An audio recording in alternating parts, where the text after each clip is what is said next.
When my investor informed me yesterday that he wouldn't be able to provide the funds, I really thought that this was the nail in the coffin for this film.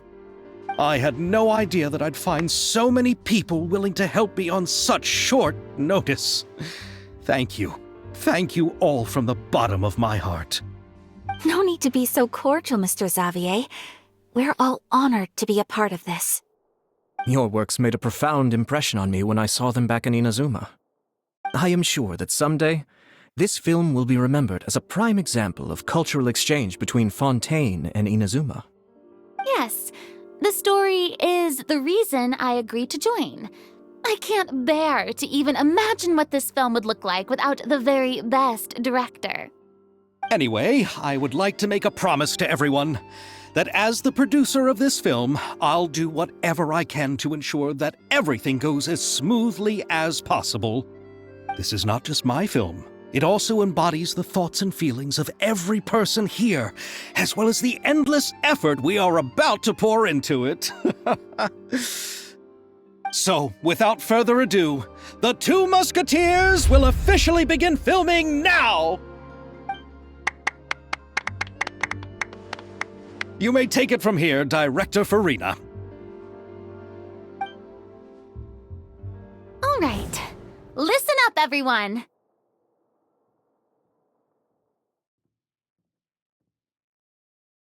The first scene takes place when the two young musketeers are living at the Baron's home, still unaware of all that is about to happen to them. We'll need props and lighting to set the scene. Our lead actors can go get their makeup done, and extras, please take this time to go over your positions. Whoa, seems Farina's really kicking things into gear as the director. Is everyone clear? I don't want anyone traipsing around the set like umbrella finches. All right, cameras will start rolling as soon as the set is ready. Let's make a film that'll make some serious waves in Fontaine. Not the kind of waves that drown people. I mean, the good kind of waves. Seems like she's still a bit traumatized by that. Anyway, let's go see if there's anything we can do to help.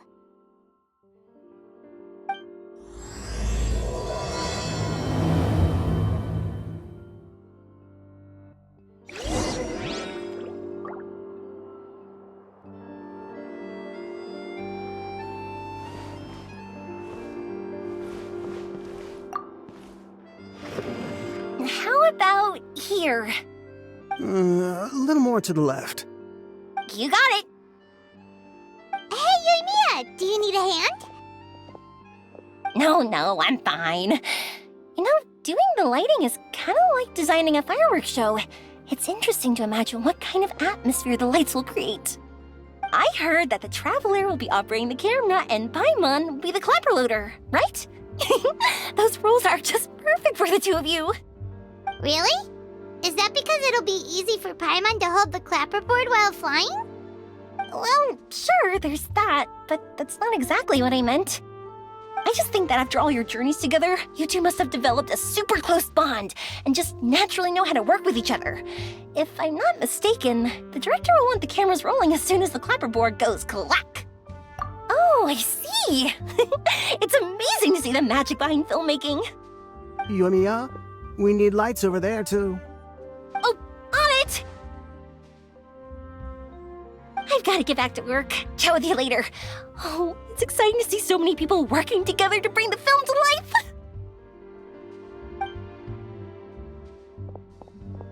Seems like Yoimiya's really getting into it. But she was right. We do have a super close bond, don't we?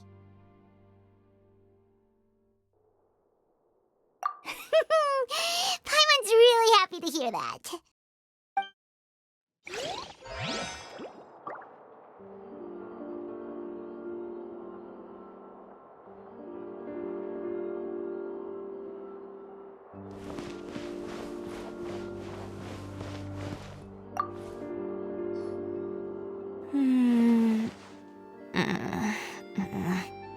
Ayaka has mentioned you to me before. She said that you two were great friends when you were kids. No talking. I'm thinking about how to do your eyeshadow. Ah, yes. To help me really look the part. To achieve a more young and naive look for this scene. Are you saying the wrinkles around my eyes are too deep? You just have too much of a calculating look in your eyes. You sure don't mince your words. It seems you really haven't changed much. Quiet.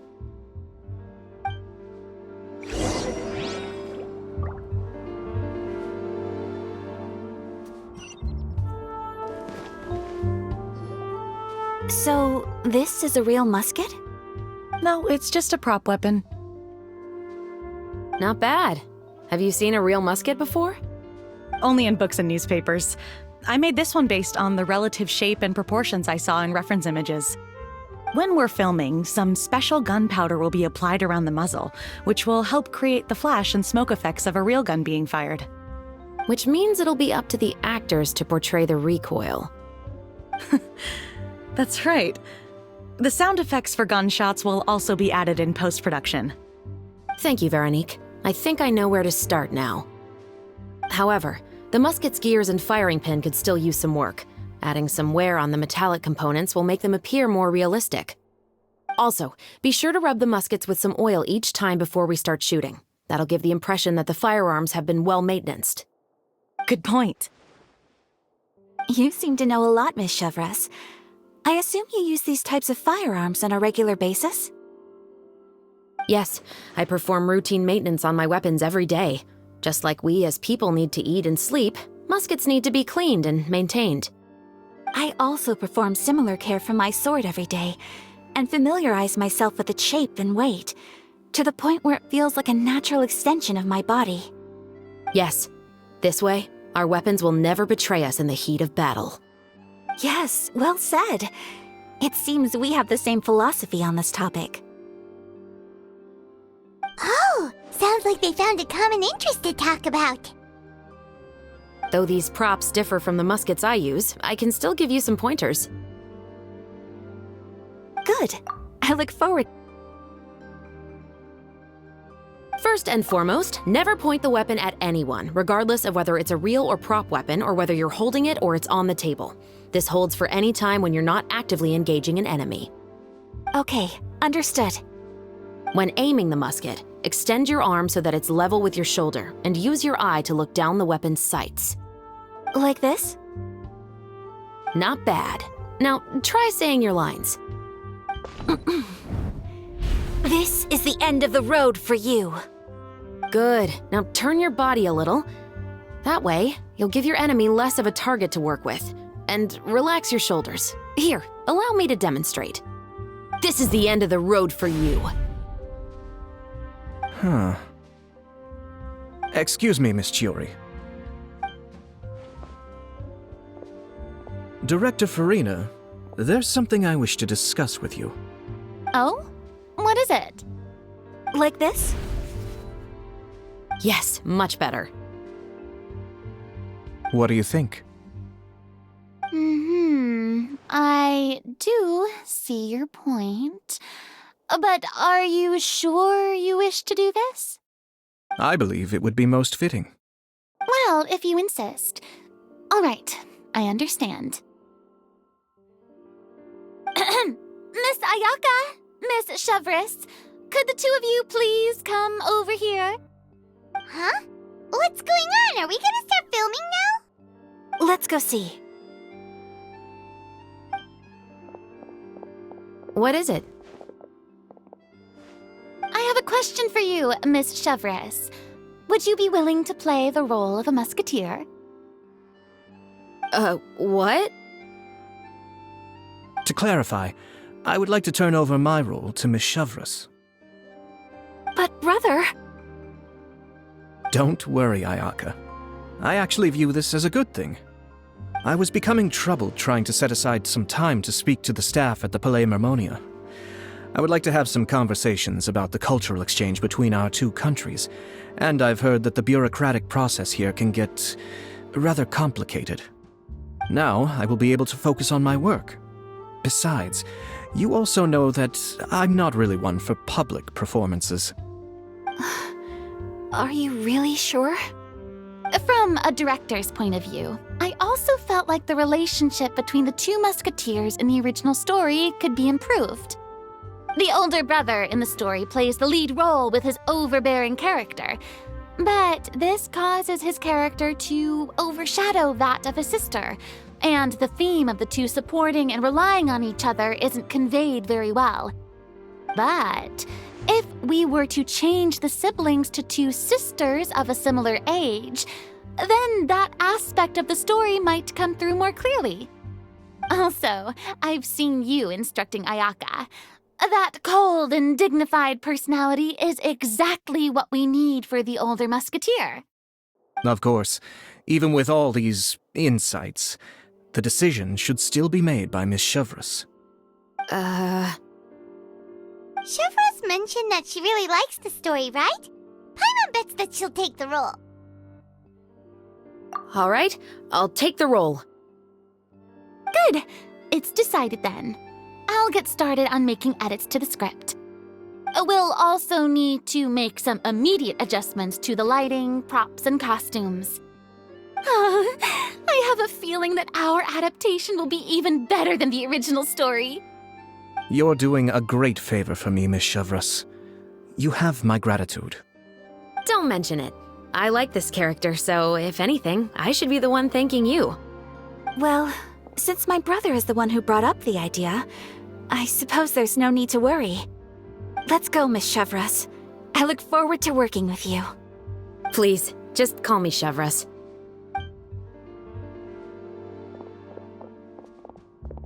Seems like you're really going out of your way to solve the problem I was having with your makeup. Surely you jest, Chiori. I assure you that I was mostly motivated by a desire to spend more time on formal business. Oh, come on. You really think I'd buy that? According to what I've heard from Ayaka, her brother is someone who can juggle 10 different matters at the same time. I'm sure you have other reasons for backing out. Perhaps. Ayaka always said she wanted to go out and see more of the world, just like the Traveler. But I feel that she needs not only to see other nations, but also to make some different kinds of friends. I think it would be harder for her to make new connections with me constantly by her side. I would like to give her some space. All right, go on. Spoil her some more. Ayato, it's too bad you're stepping down from the role. Paimon really wanted to see you act as a musketeer. No need to poke fun at me. I'd wager that you also felt that I wasn't the best candidate for the role. It's a little hard for Paimon to imagine you saying those lines. Yes, I've made an appointment to meet some people from the Palais Mermonia. Now, I will have some more time to prepare. Traveler, get the camera ready.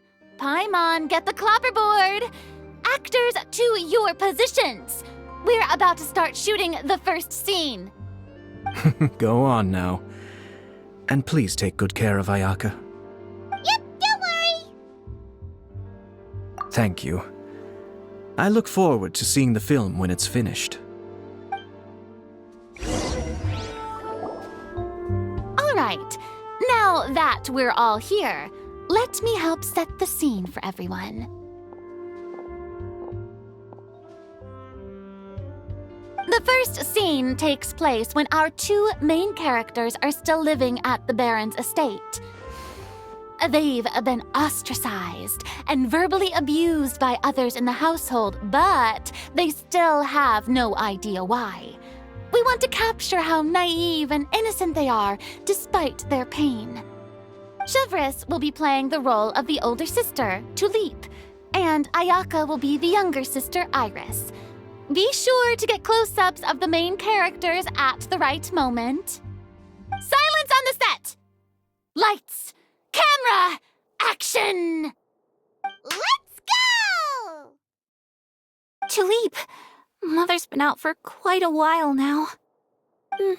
Perhaps she went to pick some flowers on the way home. You know how she loves flowers. Iris, Tulip! I'm home! Mother! You were out for so long, we were beginning to worry about you. I'm sorry, but I'm back now, safe and sound.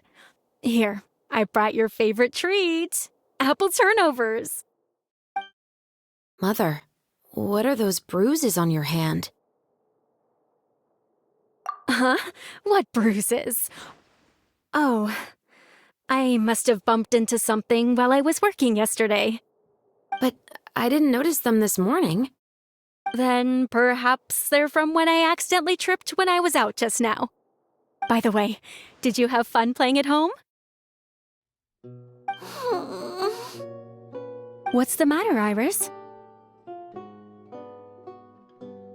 Well, we've realized that no one really wants to play with us. They even took Iris's doll and spat at us. And they even called us names. They said we were... Shh. It's all right. Don't worry. Girls, listen to me. It doesn't matter what anyone says. Don't listen to them. No one can define you with such words. You both have wonderful lives ahead of you. Just like your names. You will both blossom like beautiful flowers. Maybe your time to blossom hasn't quite come yet, but one day, you two will bloom more beautifully than anything else. Don't let the soil you're in now ruin your future beauty, understand? My dear daughters. And cut! Not bad. The actors' emotions were all on point. Let's keep that take. Also, if our clapper loader could avoid shouting at the start of the scene next time. Oh, got it. Great. I was a little worried that my nerves would get the better of me. What about you, Chevros? I felt fine. The lines weren't too difficult at all. Seems like Farina must have adapted the role nicely. You two were great. I couldn't tell it was your first time acting in a film. You should have more confidence. Thank you for your encouragement. Positions, everyone! We'll move on to the next scene after we try a few more camera angles.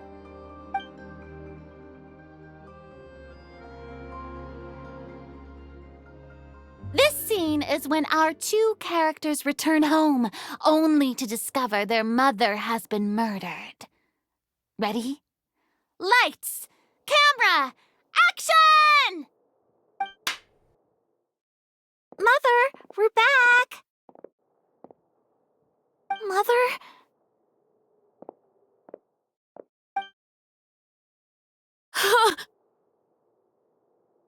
What's wrong, Tulip? Iris, stay away! Huh? Why? What's... Mother! Mother... She's...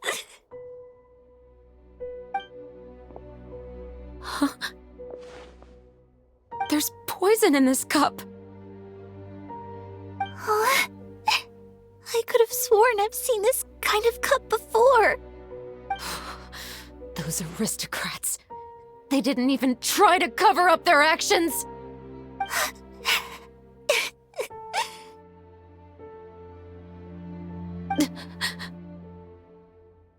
Iris, we need to leave this place. Leave? But now that Mother is gone, where can we even go? Anywhere. All I know is that we can't stay in this house. But are we just going to let them get away with this? We'll have our revenge, I promise you. Just not right now.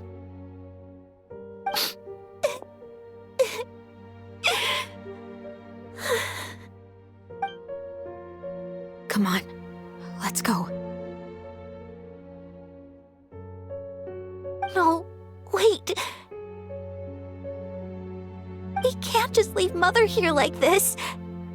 At least let me leave this rose with her.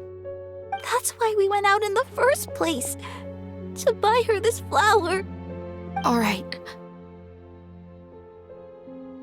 Goodbye, Mother. We'll avenge you. Someday. And cut! Beautiful! Great performance! Oh my, you're so amazing, Ayaka! And were those real tears I saw? How did you do it? I was surprised too. Thank you for the kind compliments. Actually, as soon as Director Farina said action, I told myself not to think about anything. I just felt the weight of the moment and became the character. It's quite similar to practicing the art of the sword. You clear your mind and focus only on what's happening in front of you. Ayaka's performance was amazing. Have I discovered an acting prodigy? Pipe down, everyone! We need to move on to the next scene!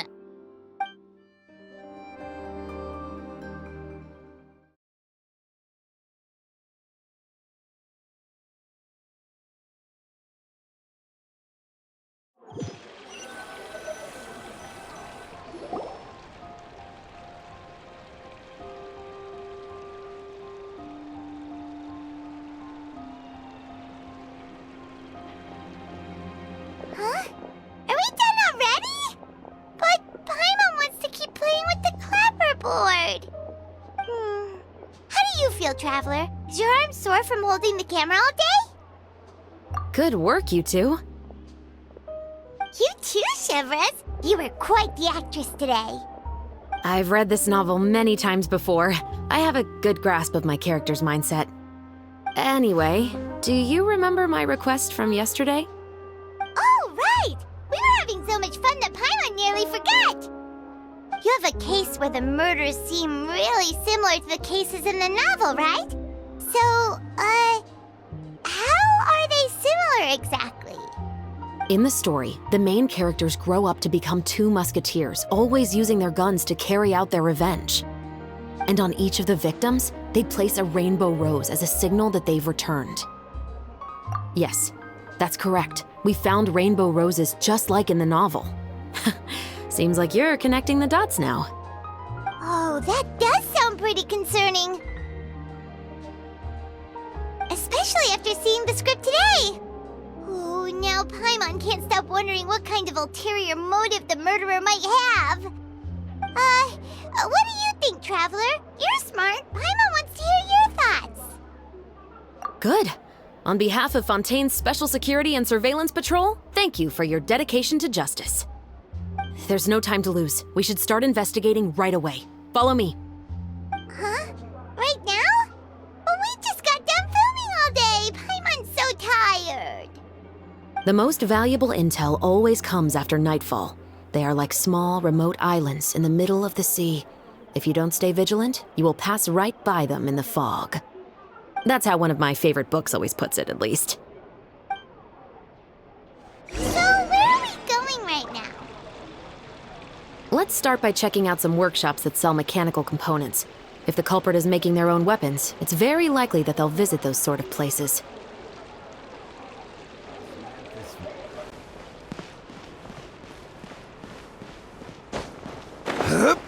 It should be fine. I'm sure.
Boats are made for transferring commodities back